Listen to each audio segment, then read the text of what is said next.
Praise దలాడండి. ఈరోజు దేవుని వాక్యము చదువుకుందాము. పరిశుద్ధ గ్రంథము నుండి కీర్తనలు 143 అధ్యాయము మొదటి నుండి ఆఖరి మట్టుకు చదువుకుందాము. పరిశుద్ధ గ్రంథము నుండి కీర్తనలు 143 అధ్యాయము మొదటి నుండి ఆఖరి మట్టుకు చదువుకుందాము. యెహోవా, నా ప్రార్థన ఆలకింపుము, నా విన్నపములకు చెవియొగ్గుము. నీ విశ్వసత్యమును బట్టి, నీ నీతిని బట్టి నాకు ఉత్తరమిమ్ము. నీ సేవకునితో వాద్యమాడుటకుము, సజీవులలో ఒకడును నీ సన్నిధిని నీతిమంతుడుగా ఎంచబడడు.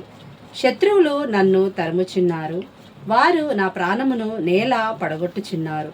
చిరకాలము క్రిందట చనిపోయిన వారితో పాటు గాఢంధకారంలో నన్ను నివసింపజేయుచున్నారు. కావున నా ఆత్మ నాలో కృంగియున్నది, నాలో నా హృదయము విస్మయముందెను. పూర్వదినములు జ్ఞాపకము చేసుకొనుచున్నాను, నీ క్రియలన్నీ ధ్యానించుచున్నాను. నేను నీ చేతుల పని యోచించుచున్నాను, నీ తట్టు నా చేతులు చాపుచున్నాను.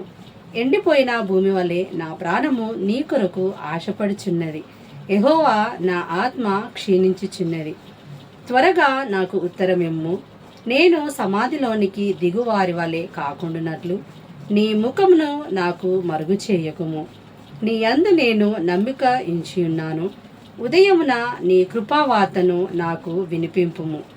నీ వైపు నా మనస్సు నెత్తికొనుచున్నాను. నేను నడవవలసిన మార్గము నాకు తెలియజేయుము. యెహోవా, నేను నీ మరుగుజొచ్చియున్నాను. నా శత్రువుల చేతుల నుండి నన్ను విడిపింపుము. నీవే నా దేవుడవు, నీ చిత్తానుసారముగా ప్రవర్తించుటకు నాకు నేర్పుము. దయగల నీ ఆత్మ సమభూమి గల ప్రదేశమందు నన్ను నడిపించునుగాక. యెహోవా, నీ నామమును బట్టి నన్ను బ్రతికింపుము. నీ నీతిని బట్టి నా ప్రాణమును శ్రమల నుండి తప్పింపుము. నేను నీ సేవకుడును, నీ కృపను బట్టి నా శత్రువులను సంహరింపుము.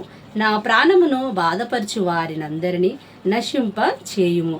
దేవుడి వాక్యమును దీవించునుగాక. ఆమేన్.